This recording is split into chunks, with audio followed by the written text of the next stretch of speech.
What's up? What's up? We're going to be continuing with our travel hacking series. I'm going to talk about flights tonight, tomorrow night, and Sunday night. Well, not Sunday night. Father's Day, I'll be with the kids. Well, maybe. I'll get back to you on that tomorrow. So, in our travel hacking series, what we've been talking about is the way to drive down the cost of travel. Travel is coming back. Travel will be in the process of recovering from the coronavirus and all the craziness across the world, right? As it begins to return back to normal, which is going to be is going to be a process, but as prices begin to go back to normal, airfare is going to begin to go up, but that probably won't happen until December timeframe. This is just an educated guess on my part. But as I've looked at prices, I was shopping yesterday. I was finding good prices. So as we get through the end of this year and people begin to recover, prices are going to go up. Now, I live in Nashville, Tennessee, and, for me to go to Istanbul, for example, is a $1,200 to a $1,500 ticket. I will never pay that ever again, and neither should you. And I'm going to show you how you don't ever have to pay those kind of airfare prices again. Okay. Now, the technique that I'm going to talk about tonight is what we call the across the pond technique. And what that is I don't know if it's really why they charge. It's just what makes sense to me. So the airline is going to take you through a process when they book your tickets. Again, Nashville, Tennessee for me, to Istanbul. They're going to route you. They're going to put together the itinerary, make sure there's enough layover time, all those different type of things for you. It's the only thing that makes sense is they're charging you for putting that together for you. It's the only reason it makes sense to me. Now, there's some other people out there that probably have more insight to it than I do. I'm just telling you that's what I've seen. Now, I can book a round-trip ticket using this technique from Nashville to New York City, a second round-trip ticket from New York City to Istanbul, and grand total, I'm probably paying $750, depending on if I got good season, right? $750, $800 tops. 50% less. The only thing that's different is I put the route together, not the airline. This is what we call the across the pond technique. Okay. Here's another example. I did this actually. Was working on some tickets from Dallas to Barcelona. It did not matter how I did it. They were going to lay over. And I think it was doing New York.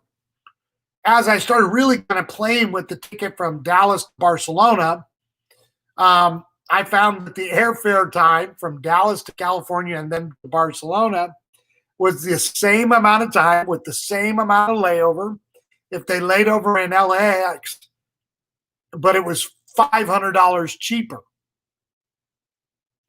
Doesn't make any sense to me.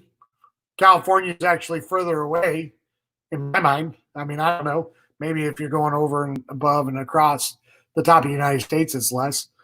But to actually go from Dallas to New York to Barcelona was more expensive than taking them Barcelona to. Am I live? It's saying, hey, somebody shout out to me. Am I live? I just got a message that said there was an error. I'm not live. Oh, it's showing me I'm live. Okay. But when I routed them to LAX, saved them $500. Okay. Now, when we're talking about, it just didn't go live in this one location. I'm actually going live in multiple platforms. And this particular platform didn't go live for some reason. That's okay. You guys okay? I don't see a lot of comments. But make sure you guys log in with StreamYard so that I'm gonna come over here. I'm gonna copy it. Make sure you guys log in with StreamYard because it allows me to see you talking to me. So make sure you log in with the StreamYard. It should be in there. So some things that we have to be concerned about with the across the pond hack is number one, because you're responsible for putting your own itinerary together. You want to make sure that you've got a couple of hours on each end in your layover. Okay. So again, using the example of Nashville to Istanbul, I'm going to stop in New York. I want to get a flight that lands roughly 2 to 3 hours before my departure flight out of New York City. And the reason I need to do that is because I have to go out to check baggage, or go out to get my checked baggage and check back in. Okay. And it's an international flight.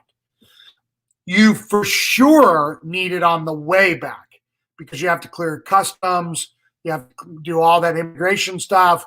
So you for sure on the way back want to be doing that. And you're going to look for 3 hours on your return flight minimum. That way, if anything goes wrong, you've got plenty of time. The flight's delayed, custom lines are long, any of that kind of stuff. You want 3 hours. All right. That's just to play it safe. Now, what you want to try to do as well is make sure you're on the same airline, if possible. That's not always possible. It's not always the best price. But when possible, you want to try to fly the same airline. So if I'm doing United to New York, I want to make sure I get a United partner flying over to Istanbul. And it's very simple to figure out which one you're going to do. And it doesn't always work. But that way, if there's a delay on the plane, you actually have a leg to stand on if you miss your flight. Okay. Now, let me just pull something up here real quick. I want to look at something. Hold on, because I'm doing share screens, 2 screens. Now, this is something that I've begun to do, ladies. I know that it's very much a different story for you, but it's something that you should be looking at, which is that I don't travel with checked luggage anymore. I only do carry on. I have a great bag that I use. It's called the Motherload bag from eBags. I did a 12-day trip in that backpack. It's a large backpack, but it's a backpack set up like luggage.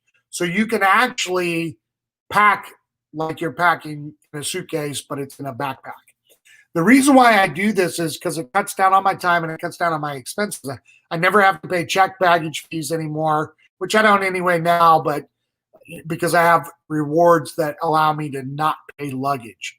Okay. But I still do that because when I'm going to travel overseas, it just saves a bunch of time that I don't have to check out, check back in. So what I can do, and what I did in Ireland, was I literally had to carry on luggage for 12 days. That's all I took.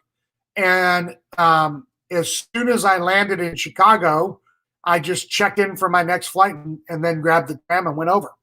I did not have to check out to go get my luggage and check back in. I understand that you're going to feel that that's an inconvenience, right? All that kind of checking in, checking out.